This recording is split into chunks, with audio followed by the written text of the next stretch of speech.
పానీపూరి అని ఉంటుంది, ఒక పవిత్ర పదార్థం. ఓ మురుక్కాల పక్కన ఓ బడ్డీ పెడతాడు వాడు, ఇంత పెద్ద సంచి ఎడతాడు, దాని నిండా ఏమిటో ఇలాగా మొత్తం బూర్లు ఖాళీ బూరుల్లా ఉంటాయి అన్నీ కూడాను, ఇంతంత గొట్టాలు. అదేమో చెదపడం, అందులో ఏదో రసమో నీరసమో ఏదో పోస్తాడు, అది తినడం.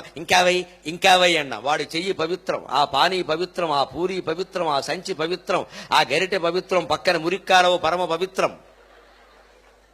మన ఆరోగ్యాలు ఏమైనా బాగుంటాయా?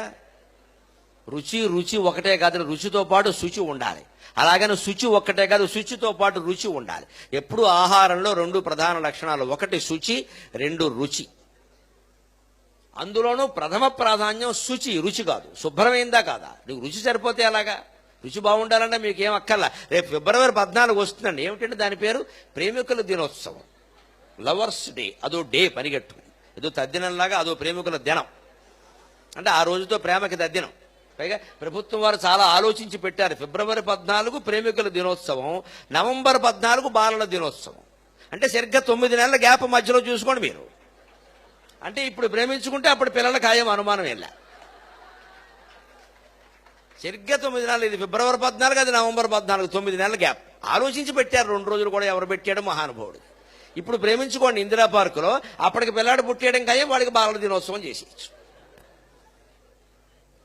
ఆ రోజు జరగబోయే పెద్ద మోసం ఏమిటి ఇప్పుడే చెబుతున్నా. ఇప్పటి నుంచి నిలవుండి అమ్మకం కాని కేకులన్నీ మొత్తం ఈ బేకరీల వాళ్ళందరూ ఆ రోజు మీకోసం పెట్టి ఐ లవ్ యూ అని ఒకటి రాస్తాడు, అంతే. అందులో అంతే, మొత్తం పట్టుకుపోతారు.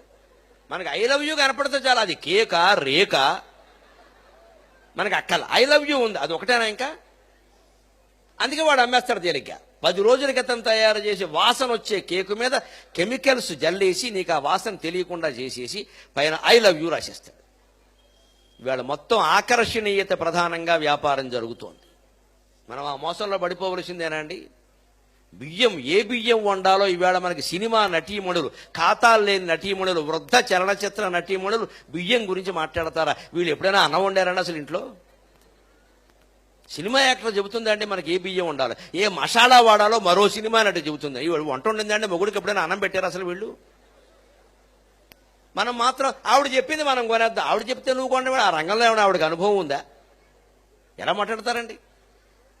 నేను ప్రవచనాలు చెప్పేవాడిని, రామాయణం అంటే ఏమిటో, భారతం అంటే ఏమిటో, భాగవతం అంటే పోనీ మనుచరిత్ర, వశ్చరిత్ర, అవధానం, దాని గురించి నేను చెప్పి ఫలానా పుస్తకం కొనుక్కోమని నేను చెప్పొచ్చు. కానీ ఇక్కడ పక్కనే రియల్ ఎస్టేట్ వేస్తున్నారు నాకు తెలిసిన వాళ్ళు, స్థలం తీసుకొని నేను చెప్పడం ఏంటంటే నాకేం తెలుసండి స్థలం గురించి? నేనే చెప్తానండి. అంటే వాళ్ళు నాకు డబ్బులు ఇచ్చారు, నేను లక్షలు మింగేశాను, మీకు చెబుతాను. నా మీద భక్తి ఉన్న వాళ్ళందరూ అక్కడ చేరతారు, తర్వాత నేను బాగుంటాను, వాడు మోసం చేస్తాను.